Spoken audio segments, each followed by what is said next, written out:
Mga mambobodol, mga walang niya, mga manluloko ba, mga Duterte?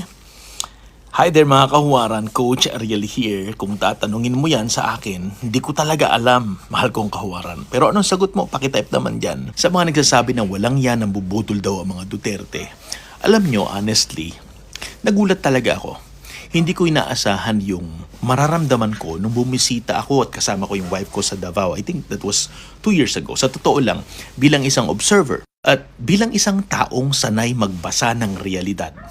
Hindi lang po ng balita ha, I was deeply surprised. Bakit? Kasi kahit saan man ako magpunta sa Davao, mapa-taxi driver, tindera, security guard, professions, ordinary citizens, isa po yung makikita mo, ang lalim ng respeto at pagmamahal nila sa pamilyang Duterte. Lalo na kay dating Pangulong Rodrigo Duterte.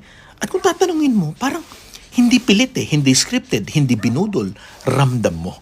Makikita mo sa kaayusan ng lungsod, napakalinis, napaka-organized, maunlad, disiplinado ang galaw ng komunidad. At doon ako napaisip ng malalim. Kung ang isang leader ay tunay na walang yat ng bubudol, hindi siya mamahalin ng sarili niyang bayan sa mahabang panahon. Hindi tatagal ang respeto kung puro panlilin lang lamang. Tama ba, mahal kong kawaran? Leadership that is fake cannot produce authentic loyalty. Leadership that is empty cannot echo in the hearts of people. Kaya nga umalingaw-ngaw ang impluensya niya sa buong bansa natin.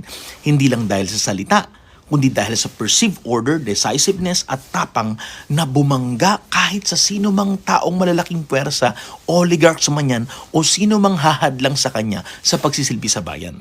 At bilang mga OFW, alam natin ang pakiramdam ng national pride. Tama ba, mahal kong kahawaran? Sa 6 na taon, kahit dumaan tayo sa pandemic, maraming Pilipino sa abroad ang nakaramdam ng isang kakaibang sense of identity bilang Pilipino. Hindi perpekto ang panahon, hindi rin perpekto ang pamumuno, pero may mararamdaman kang presence ng leadership.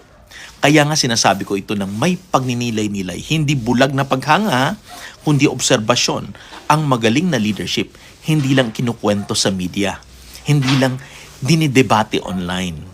Ang magaling na leadership ay mararamdaman mo sa kaayusan ng lungsod, sa disiplina ng pamamayan, sa pride ng lokal na komunidad. Mahal kong kahuwaran, real leadership does not just speak. It echoes, it resonates, and it leaves a tangible imprint on the people it serves. Isang paalala po sa atin, sa iyo at sa akin, na tayo maging huwaran sa ating henerasyon.